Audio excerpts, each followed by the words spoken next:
I'm doing this video because a friend of mine had a 2008 Acura TSX that had a SRS code 45-11, and it said to check the impact sensors, and I couldn't find any documentation or pictures online of the sensors or where they were located.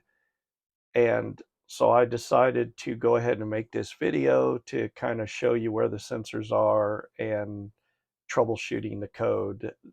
This would be for a 4511 or a 4611 code. And the 4511 is the passenger side impact sensor, and a 4611 code is the driver side impact sensor. So stay tuned for the video. I'm not a professional YouTuber, so this is just my best effort at getting this information out there, so it might help somebody. Thanks. Right off the bat, let me just show you a picture of the car in the junkyard. These yellow connectors are where the sensors are located. The left one is on the passenger side, and the right one is on the driver's side. And they are located underneath the bolsters under the rear seat. So you have to remove the rear seat, then you have to remove the bolsters to get to the sensors. And if you have one sensor bad or the other sensor showing bad, you'll want to take both of them off so you can swap them and then see if the problem moves to the other side. And that's an easy way to test the sensors and the wiring and everything else. If you have a code 4611, that is the driver's side sensor that's having the problem. It could be the sensor or the wiring. We'll determine that hopefully later. And then if you have a code 4511, it's the passenger side or it's on the left side. They call it the left impact sensor for 4511 and a right impact sensor for 4611. Here's what my scan tool showed after I had swapped sensors. My code was a 4511, but I swapped sensors and it was a 4611. So you can see a 46-11 code for the supplementary restraint system is the right side impact sensor, which is the one on the driver's side behind that rear seat bolster. Okay, first thing we have to remove the rear seat. So you reach up under the side here and you pull up till it clicks, then you pull it out. And I'll show you. Pop it up and pull it out.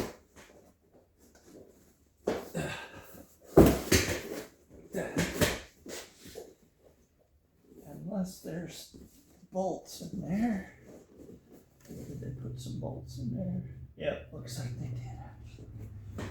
It does have a couple of bolts in there. So, yeah, looks like there's a couple of 10 millimeter, no, maybe 12 millimeter bolts. So one moment while I get a wrench. Okay, I'm back. So it's a little hard to see, but there's a 10 millimeter bolt up under the seat, about right there. There's like the rear seat's connected to it.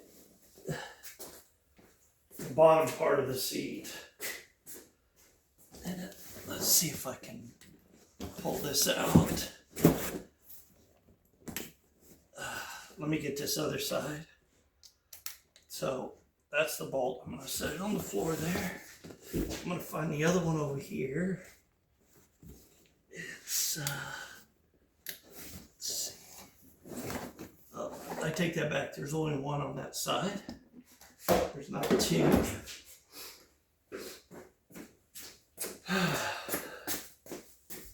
And you can see the little loop right there on the edge of the seat. And that was where that little That was where that little bolt was. And that's what holds the seat down. So we'll take the seat out. Throw it over here. Let's see. Oh, guitar pick. And supposedly the sensor is over here somewhere. Let me get you a better view here. Please hold. All right, so here's the back seat area. And let's see where that bolt went. It went, let me turn on my...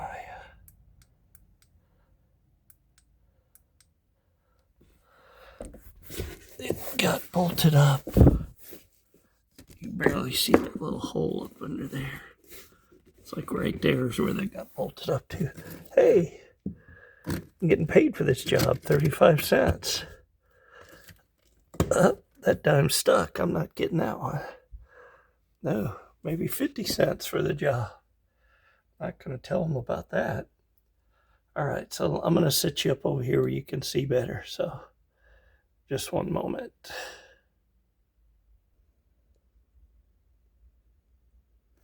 All right, so as best I could find on the internet, it looks like that sensor is either here or here. The diagram shows it about right here, so I'm wondering if one of these things. So again, this is a 10 millimeter bolt right here. Oh, I'm gonna remove it. Hopefully that bolster piece comes off somewhat easy. Does it click? Does it slide up? Yep, it slides up and down, and looky there. Well, aren't we lucky? Right there is your sensor. I believe that's the left impact sensor for the ABS and not ABS, SRS, the secondary restraint system, I believe, or supplemental restraint system rather. A lot of glass in here. Looks like it has some window tint on it. I wonder if they had a back window break or what, but there's a lot of glass around here. Probably need to get a vacuum and suck that up. I'm going to rotate this I'm going to rotate all this. So you could, well, I guess you could see, so it doesn't really matter.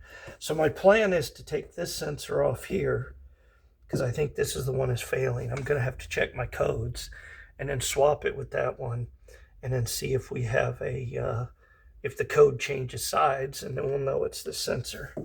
So the wiring and everything looks good, so I'm not sure why this is getting the code. So it could be a problem somewhere else. But this is definitely the cable here that goes up into the sensor and probably to the airbag, this curtain airbag triggering mechanism up here. So, all right. I'm going to pause the video and come back. Okay, just for completeness, I'm going to go ahead and show you the passenger side. I looked up the code, and the code is 4511, so that's saying there's a problem with the passenger side. I notice there's a lot more dog hair and crud on this side of the car. So go ahead and take out that 10 millimeter bolt for the bolster here, and then you pull up on the bolster, and then it pops out like that. You see there's a little hook on the top of that bolster that hooks up there. There's a little hole up there. And, oops, it's like I'm having a problem with my light. My lights must be about to go dead or something. So anyway, this sensor looks fine, but I'm going to go ahead and unplug this sensor. The cables all look good and everything, at least here. So I'm going to go ahead and unplug this sensor and swap it around. So I'll be right back.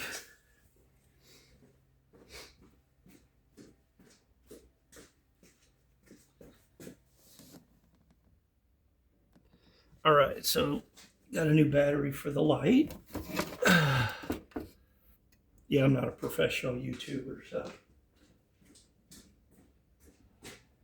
I'm just doing this so maybe I'll help somebody out. So I'm going to go ahead and, you know, they say to unplug the battery while I do this, so I'm going to do that. So that takes I think it's a 10 millimeter, so you can undo the battery terminals. So give me 1 second, and I'm going to do that. Never hurts to be on the safe side. You wouldn't want an airbag blowing up. All right, the battery's been disconnected.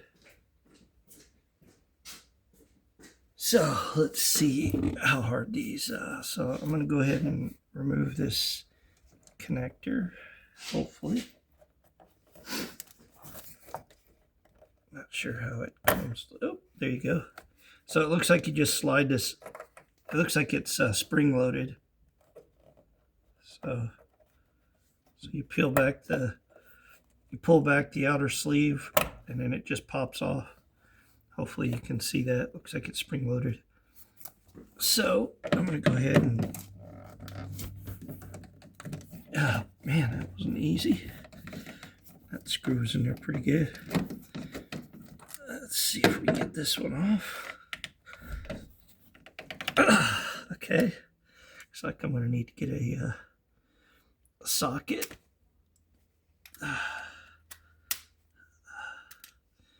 I'll be right back. Well, that's not good. I need to get a socket driver, so 1 moment, please.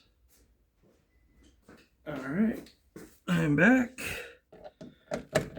And, yeah, that was on there pretty good. Okay, so I'm going to go ahead and remove this one.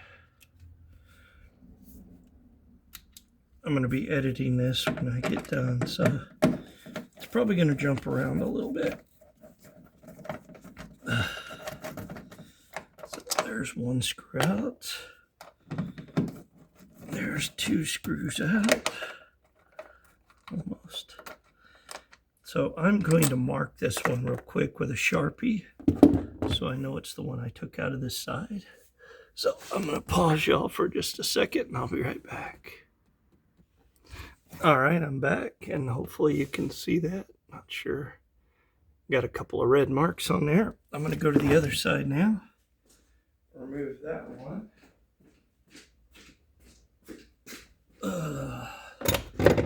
Obviously, I'm not going to move the camera just to record this one. So here's the one from the other side. You can see no markings. Let's see.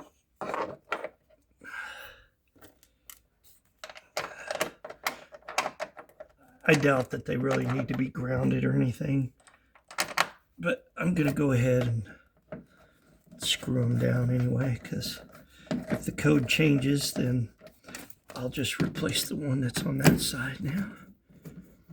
So hopefully you understand what I'm doing here. Just a troubleshooting technique is, I think they're both the same sensors, so if you just swap the sensors around, and the problem moves, then you know it's the sensor. If the problem doesn't move, then you could have a wiring issue. Or who knows, a wiring issue, something wrong with the SRS computer, who knows. All right, so I got that one in. I'm going to come behind you and put the other one in. Okay, same thing here. I'm taking the bad one now. Of course, you can't see me.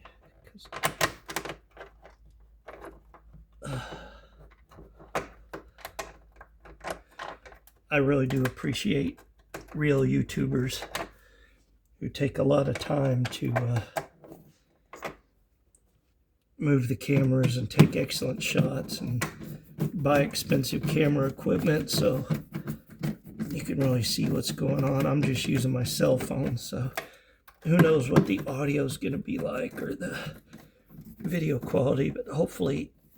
The big thing for me is I couldn't find a video on YouTube that would have shown me exactly where these sensors were. I just had some weak diagrams, which I'll post. I'm going to go ahead and tighten this down a little bit.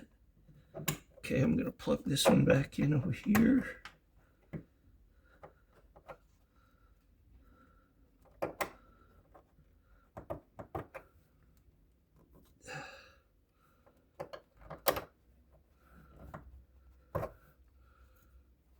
thought I was. This one doesn't seem to want to go down properly.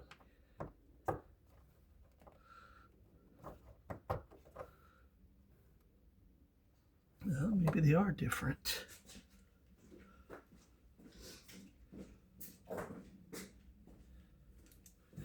I didn't try to plug this one in yet. You rat bastards, they are different. They're not interchangeable, I guess. Ugh, that sucks.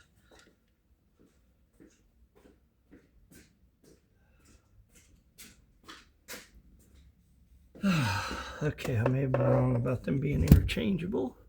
Please hold. Okay.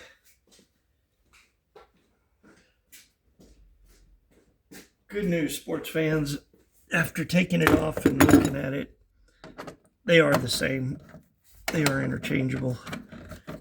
It's just, and it makes sense. It's just fiddly to get that connector back on, because you really want somebody to be very purposeful or very thorough when they connect that connector.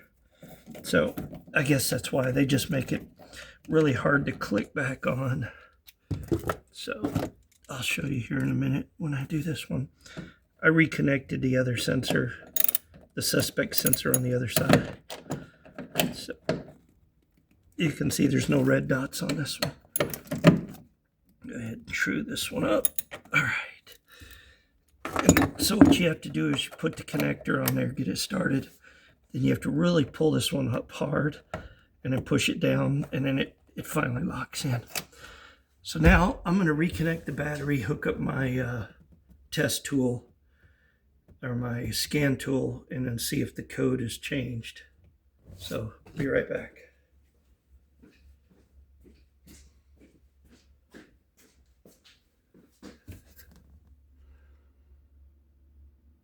Okay, you'll have to take my word for it, because I didn't show you the 4511, but now you can see that it now says the right side second impact sensor has no signal.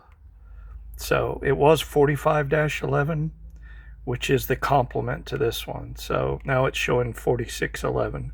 So that tells us that our sensor is bad. So now I got to figure out where to get another sensor. So anyway, that's that.